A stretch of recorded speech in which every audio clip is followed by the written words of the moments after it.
guys, kenalin aku Ibnu Ida dengan NRP 501251024 dari Departemen Fisika. Pertama, skalar. Skalar itu sebuah angka tunggal matriks 1 kali 1. Lalu vektor. Vektor yakni kumpulan angka yang disusun dalam satu baris atau satu kolom. Lalu array, istilah yang digunakan untuk susunan data dalam dimensi apapun. Skalar, vektor, dan matriks semuanya adalah bentuk dari array di MATLAB. Lalu string, tipe data yang digunakan untuk menyimpan teks. Dalam MATLAB modern, string ditulis menggunakan tanda kutip ganda. Lalu tipe boolean, tipe data yang memiliki dua nilai, satu untuk true dan satunya untuk false.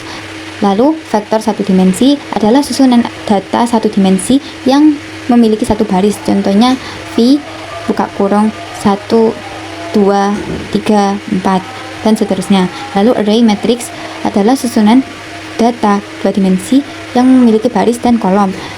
Lalu contoh sederhana untuk masing-masing tipenya yakni sebagai berikut. Salah satu rumus yang digunakan untuk sebuah kasus fisika sederhana, yang mana rumus tersebut di MATLAB adalah untuk memodelkan gerak parabola yang merupakan kombinasi dari dua jenis gerak yang berbeda pada dua sumbu koordinat. MATLAB memproses rumus ini secara otomatis untuk setiap titik waktu yang kamu buat dalam bentuk vektor.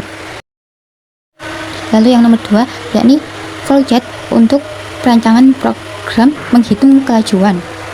Dan ini adalah flowchart yang telah diubah menjadi kode MATLAB.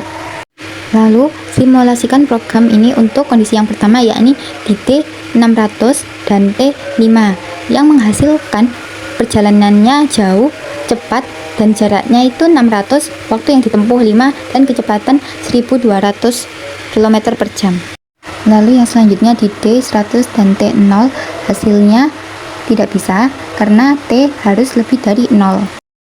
Dan yang terakhir di D20 dan T2 menghasilkan perjalanan dekat namun lambat, lalu waktunya itu 2, kecepatannya 1000 km dan jaraknya 20. Di nomor 3, algoritma pendinginan air menggunakan pengulangan Wheel. Seperti inilah flowchartnya. Selanjutnya, hasil implementasi algoritma tersebut ke dalam MATLAB sebagai berikut. Grafik yang diperoleh sebagai berikut. Berdasarkan grafik tersebut, konstanta pendinginan berbanding berbalik dengan waktu stabilisasi, di mana semakin besar nilai K, maka semakin cepat suhu air meluruh menuju suhu ruangan, sehingga waktu yang diperlukan untuk mencapai titik seimbang menjadi lebih singkat. Hal ini terjadi karena K yang tinggi mempercepat laju perpindahan panas dari sistem ke lingkungan, yang secara visual ditandai dengan kurva yang menurun lebih curam pada sumbu waktu. Berikut flowchart nomor 4. Dan ini kode yang dihasilkan dari flowchart tersebut. Berikut adalah contoh jika A sama dengan 0, yakni gerak lurus beraturan, menghasilkan grafik posisi terhadap waktu dan grafik kecepatan terhadap waktu. Berikut jika A kurang dari 0, menampilkan percepatan. Dan ini adalah bentuk grafiknya. Lalu jika A kurang dari 0, maka menampilkan pelambatan, dan ini adalah grafiknya yang dihasilkan dari pelambatan tersebut. Jika posisi melebihi 100 meter sebelum T akhir, program berhenti dan tampilkan peringatan, dan dikasih jarak tempuh melebihi batas. Nah, berikut ini adalah grafik yang dihasilkan. Analisis yang pertama yakni apa hubungan bentuk grafik posisi terhadap waktu dengan nilai A.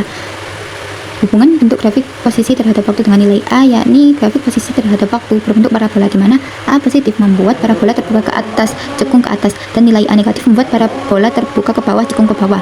Jika A negatif, bagaimana bentuk kecepatannya? Jika A negatif, bentuk grafik kecepatannya itu terhadap waktu berbentuk lurus menurun dari kiri ke kanan bawah karena setiap detik kecepatan berkurang sebesar A. Apakah simulasi ini dapat digunakan untuk memodelkan mobil yang direm? Bisa, dengan mengisi nilai A negatif. Namun simulasi hanya valid hingga kecepatan mencapai 0, karena setelah itu rumus GLBB akan menghasilkan kecepatan negatif yang tidak realistis untuk mobil yang sudah berhenti.